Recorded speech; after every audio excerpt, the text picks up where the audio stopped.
This is the Week 10 Trade Deadline Podcast coming to you live.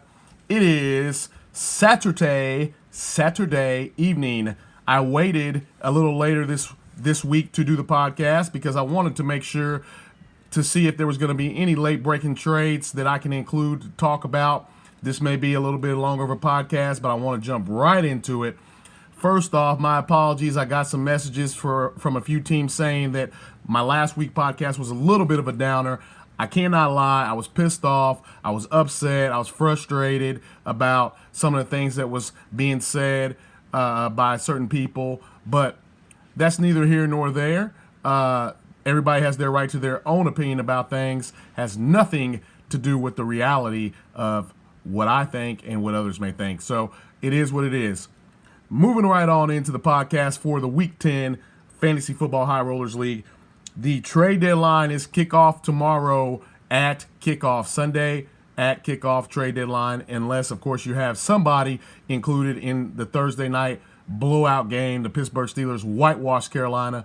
Christian McCaffrey blew up, however. He was the lone bright spot for Carolina, getting 3 touchdowns. Ben Roethlisberger flexed his muscles and shown that the Steelers are a team to contend with. The defense is coming around. Very scary team for the Kansas City Chiefs, my boys, to make a run at the Super Bowl this year.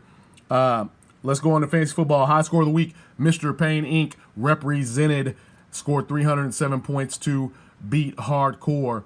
The low score of the week, Big Ball Shot Call 143. Big Ball Shot Call 143.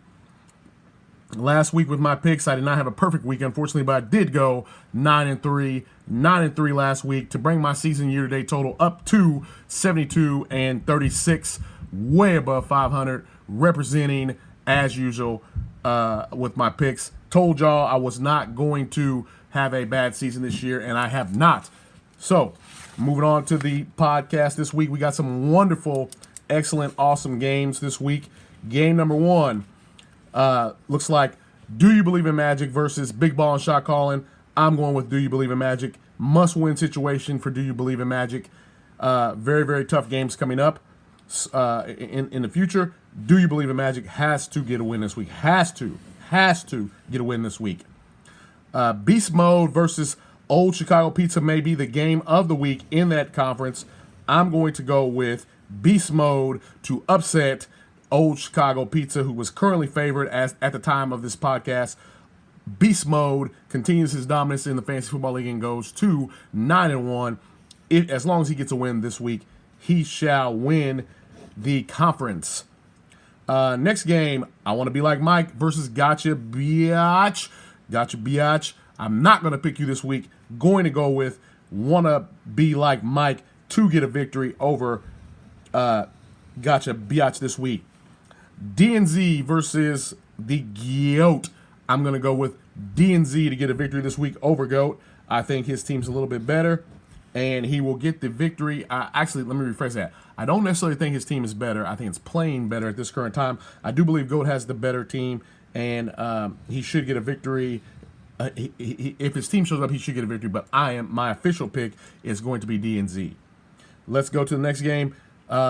Oklahoma versus the Groovy Newbie. I'm going to go with the Groovy Newbie to get a victory this week. Groovy Newbie gets the victory this week. Next game, Fig Jam versus the Mile High Club. I'm going to go with the Mile High Club to get a victory this week. Mile High Club should be able to defeat the Fig Jam team. So I'm going to go with Mile High Club. Sunshine Daydream versus the 6165 show. As I stated last week on my last podcast, the 6165 show is quietly putting together a very, very good season. Haven't heard from team owner Jason Miglick since he started off the season 3-0, talking about this is probably the best season they've had ever. So I'm going to go with the 6165 show to get the victory this week over Sunshine Daydream, and maybe silence is golden in this league after all. Silence is golden. 6165 show gets the victory. That was then, this is now. First time this year I got a chance to look at That Was Then, This Is Now's lineup. He's got a full lineup. I know he was fired up about Dez Bryant being signed by the Saints. Unfortunately, he actually drafted Dez Bryant and kept him on his team this entire season. Unfortunately, Dez Bryant did suffer a torn Achilles, as reported officially today.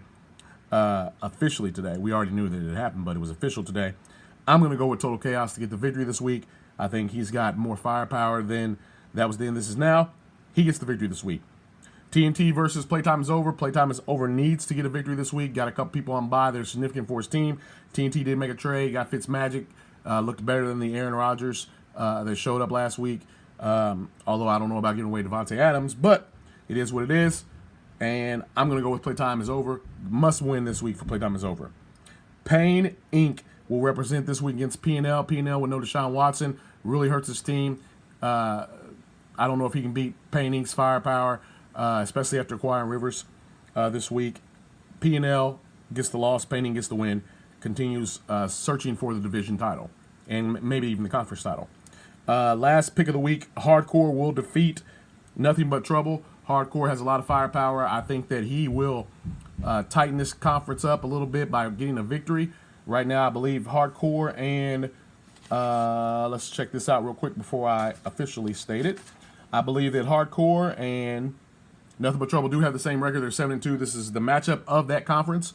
This could determine who will have the best record in the conference going forward. So I'm going to go with Hardcore to sneak a victory in on Nothing But Trouble this week based upon their matchups and their people on bye.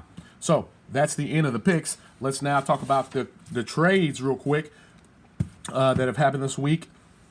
See if we can get those in real quick like with the trade deadline.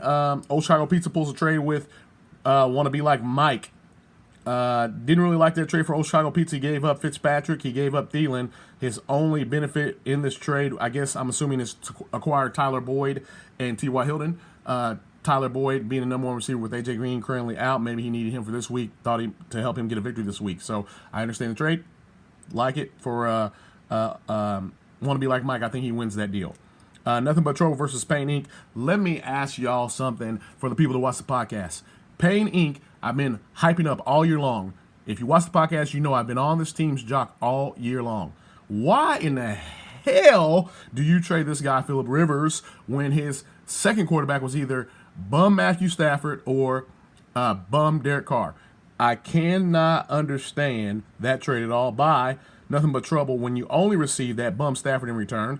Calvin Ridley, who's been in that lineup, very good weapon for Atlanta if he's healthy and if Atlanta's chucking that ball. The main benefit for making that trade for Nothing But Trouble I could see is Zach Ertz, who is that type of caliber tight end, especially with Gronkowski not playing. And there's only a couple other tight ends that are significantly producing, but I do understand that. So, but other than that, you make a trade with Payne, who is in your division, in your conference, and shooting for that number one spot just to acquire Zach Ertz, and you give him his second quarterback that he needs. Don't like that trade. Payne is the clear-cut winner, in my opinion. Do you believe in Magic traded with Bohica? Bohica made his final run at trying to make the playoffs. He did have Kirk Cousins on bye this week. I took on Kirk Cousins, no problem. Gave him Aaron Rodgers. Didn't want Rodgers to begin with. That's why I didn't draft him. Traded for him last week to help me get past the hump and sneak a small victory in over Old Chicago Pizza. Now Aaron Rodgers is gone. Hopefully he helps Bohica's team make a run in that trade. I do believe that deal benefited my team better than it benefited Bohica's. I did trade Gronkowski. I had a feeling he was not going to play this week. Didn't know for sure after sitting out last week, but if you screw me over, you got to go. So Gronkowski went, and I believe that Do You Believe Magic was the winner of that trade. Light My Fire and Old Chicago Pizza made a trade. It was Dalvin Cook, Stefon Diggs, and Nick Chubb for Aaron Jones, Odell Beckham, and Jordan Reed. I think that Light My Fire is the clear-cut winner in that trade. It all depends on if Dalvin Cook can stay healthy, and I don't know what Nick Chubb's going to do with the Cleveland team that's fading.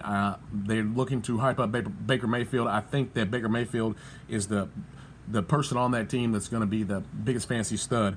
It looks as if Stefon Diggs is, of course, on bye this week, and he's questionable. We don't know what's going to happen with him going forward. He traded Thielen, acquired Diggs. Doesn't make sense. I think Light My Fire is the clear-cut winner in that trade. So those are the trades that went down over the course of the last week. There's been plenty of trade offers that have been sent out. More hustle deals than anything, I would say. One of the worst trade offers that I seen for this week, I just couldn't understand why that was even offered, was on my Playtime is Over team, I was offered Emmanuel Sanders for Tyreek Hill by Paint Inc. Now, I understand, Paint Inc., you got a very favorable trade with my uncle, but that kind of trade ain't happening with me. Are you serious right now? That trade's wild. So a lot of deals went out this week. Hardcore sent out GOAT sent out some trade offers. There were some significant trade offers that went out. Nothing that really stood out. TNT tried to send me a trade offer that really did nothing for my team. I couldn't pull that trade. So, yeah, I'm not going to go through all these trade offers. There's been so many of them. But, however, today is Saturday. Like I said, we do have 1 day left before kickoff for trades to go through. Hopefully, there's a little more action in the league. I suspect there'll be some trade offers sent later this evening for teams trying to make a late run, to make some late moves. I know I got a few trade offers in mind I'm going to send out. Whether they happen or not, oh well, if they don't, we're going to roll what we got. This is the last week for trades. So what you have is what you got going forward. You still can make pickups all through the playoffs. Speaking of playoffs, I'm at about 11 minutes and 30 seconds into this podcast. I'm going to go through real quick. This is a very informative podcast. I'm going to go through real quick the standings, what teams are looking like, what's going on. So we're going to start in the AFC with the number one record in the AFC is the GOAT. 2 teams tied at 6-3 with Groovy Newbie and the 6165 Show. You also have DNZ, who's 5-4 and fighting for his playoff life. So that's the teams that are currently in the playoffs if the season was to end today. Mile High Club at 4-5, Sunshine Daydream at 4-5. You guys have a chance to make the playoffs, as well as Oklahoma, who's still 3-6, still in the running. Only team mathematically eliminated, well, not even technically mathematically eliminated because of the Super Wild Card, Fig Jam. All right, let's go into and please forgive me if I missed your team. I'm not trying to on purpose. I'm just flying through this podcast as fast as I can because it's a lot of information, very informative. In the NFC, you got, as I stated earlier, Nothing But Trouble Hardcore, both at 7-2. Pain Inc. at 6-3. Playtime is Over at 5-4. Those are the current playoff teams. P&L 4-5, and Total Chaos 3-6. TNT 2-7.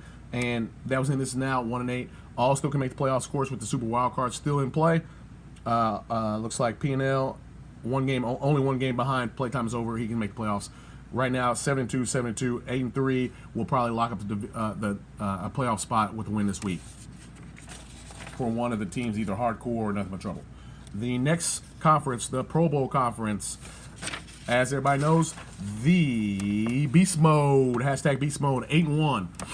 Could be 9-1 after this week. We'll lock up the playoff, or we'll pretty much lock up the conference if he does 9-1 and wins this week. But we'll see how that goes. Want to be like Mike 5-4, Old Child Pizza 7-2, Light My Fire 5-4. Those are the current playoff teams in the hunt. Still 4-5. Do You Believe in Magic? 3-6 Gotcha Biatch, and 3-6 Bohica, and Big Ball Shot Column 2-7 still in the hunt. All teams still in the hunt with the Super Wild Card in play. Now, that's the playoff rundown. Real quick explanations on if you make the playoffs and there's a tie in your game, the team with the highest seed will win the game by tiebreaker. That's the only tiebreaker that we do have. Of course, if you finish in the regular season with a tied game, this is a tie. Now, let's explain how the playoffs work. The tiebreakers in each conference are first, if your team has the same record, 2 teams have the same record, drawing a blank there. If 2 teams have the same record, then it goes by head-to-head record against each other.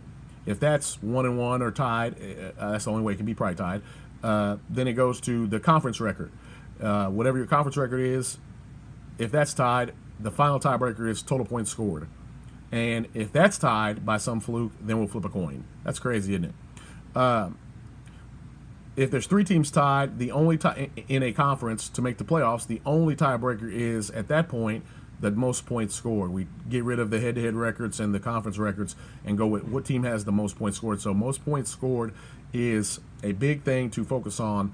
Even though you might get a loss if your team scores points, that could play factor into your tiebreaker just to make it into the playoffs. Okay, so we got 4 teams that make the playoffs, the division winners, and the 3 best record in the conference. At the end of that, the teams that are remaining there will be 1 team that has a chance to win the Super Wild Card. The Super Wild Card will be the remaining team with the best record and most points scored, because I'm sure there'll be several teams tied. They will get the final seed in the playoffs. They will be seed number the last seed to make the playoffs, and they will play the first team that does not get a bye in week 1 of the playoffs. So once the playoff starts, the teams that wins with the highest seed will play the team that wins with the lowest seed, and so on and so forth. So there's a good chance there's going to be a lot of teams that play each other that have the same players. That's how the playoffs work out. So you do need a total team to win in the playoffs. It's not going to be 1 player or 2 players like Kamara's been carrying a lot of teams. Kamara can be beat in the playoffs, teams with him that make it in. So that will conclude my long trade deadline before Sunday podcast. There is a good chance I may come back on the air and do a podcast on Monday night, maybe Tuesday night this coming week, to break down the playoffs, the trades, the final things that were done. But if it stays stagnant and nothing happens, then I probably won't. So just give me a heads up. Thank you guys all for playing in the High Rollers League this year. It's been a wonderful season so far, and I wish everyone luck. Good luck on your trades. Good luck on your week this week. Thank you for playing.